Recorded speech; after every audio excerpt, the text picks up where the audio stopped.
Saya akan mempresentasikan materi 3 perancangan ruang dalam tentang elemen ruang dalam.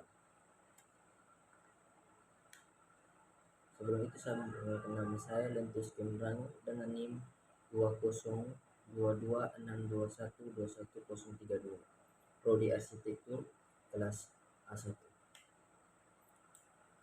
Pembahasan kali ini yang pertama elemen pembentuk ruang dalam, kemudian jenis bukaan dan bagaimana memposisikan pintu jendela dan memahami hubungan dengan ruang luar.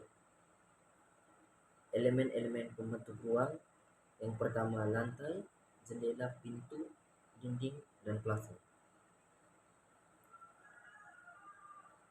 Yang pertama lantai, fungsi dari lantai dan manfaat lantai. Yang pertama memperkuat struktur bangunan. Yang kedua media beraktivitas. Yang kedua dinding. Dinding bangunan memiliki fungsi utama, yaitu penyokong atap dan langit-langit, pembagian ruangan, melindungi terhadap intrusi dan cuaca, aliran udara, kelembapan, uap air, dan suara dari luar ruangan.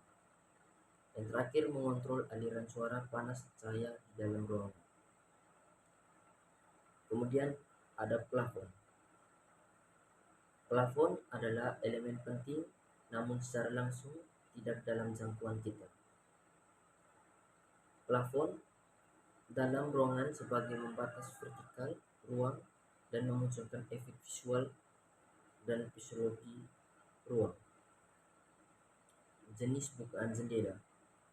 Ada skala privasi, yaitu jendela kecil yang biasa digunakan dalam kamar. Kemudian ada skala normal, biasa digunakan jendela sedang yang biasa digunakan di rumah-rumah. Kemudian ada skala besar, jendela besar biasa digunakan di villa-villa atau apartemen atau gedung-gedung. Jenis-jenis jendela. Yang pertama ada jendela mati, kemudian ada jendela geser, kemudian ada jendela double hung, jendela engsel samping, skylight, jendela kisi-kisi, jendela teluk, dan terakhir jendela engsel atas bawah. Kondisi angin dan termal. Pengawan alam membutuhkan jendela yang dapat dibuka tutup. Jadi udara bergerak dari tekanan tinggi ke rendah. Ukuran jendela mempengaruhi tekanan udara dan udara termasuk dan udara yang masuk. Semakin kecil semakin besar tekanan. Kemudian ada juga adanya jendela kisi-kisi untuk membantu pergerakan udara yang masuk. Kemudian ada jendela tinggi yang berseberangan tidak efektif untuk berputaran udara meskipun terdapat jendela yang rendah. Kemudian yang terakhir, partisi dan furnitur mempengaruhi pergerakan udara. Kita juga harus memperhatikan setting bukaan terhadap furnitur dan partisi ruangan. Kondisi angin dan termal. Yang kedua, orientasi jendela penting diperhatikan. Kita juga harus hindari yang terpapar langsung matahari.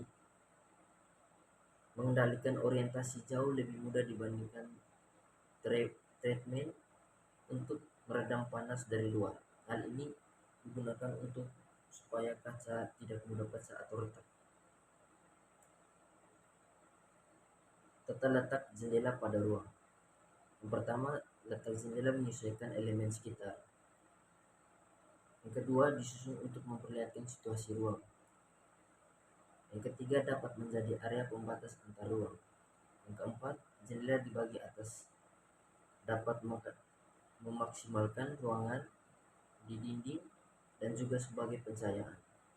Dan yang keempat, yang terakhir, jendela yang full memenuhi dinding lebih banyak menghambat kegiatan dan penempatan material apabila akan tercipta ruang cahaya.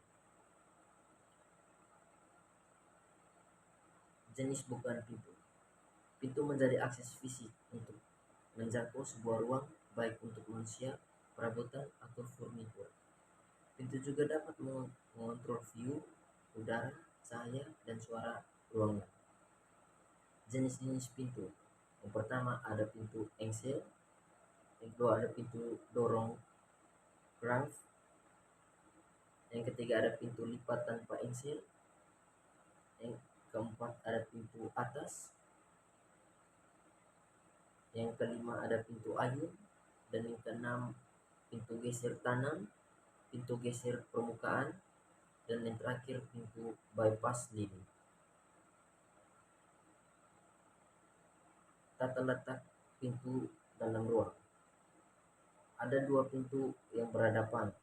Hal ini dapat membagi zona atau ruang gerak dalam ruang. Ada pintu yang terletak di tiga sisi. Hal ini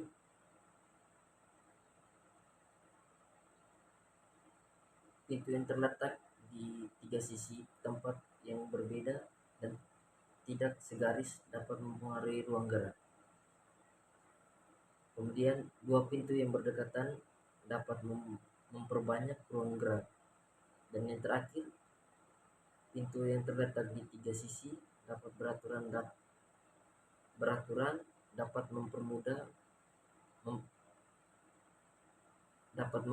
mempermudah pengaturan furnitur dan ruang gerak. Jika pintu berdekat, maka perlu diatur jenis pintu yang digunakan agar tidak menghambat pergerakan. Peletakan pintu swing harus memperhatikan privasi pengguna di dalam ruang. Semakin dekat pintu, semakin banyak yang kita lihat. Sekian dari presentasi saya. Mohon maaf bila ada yang kurang. Terima kasih.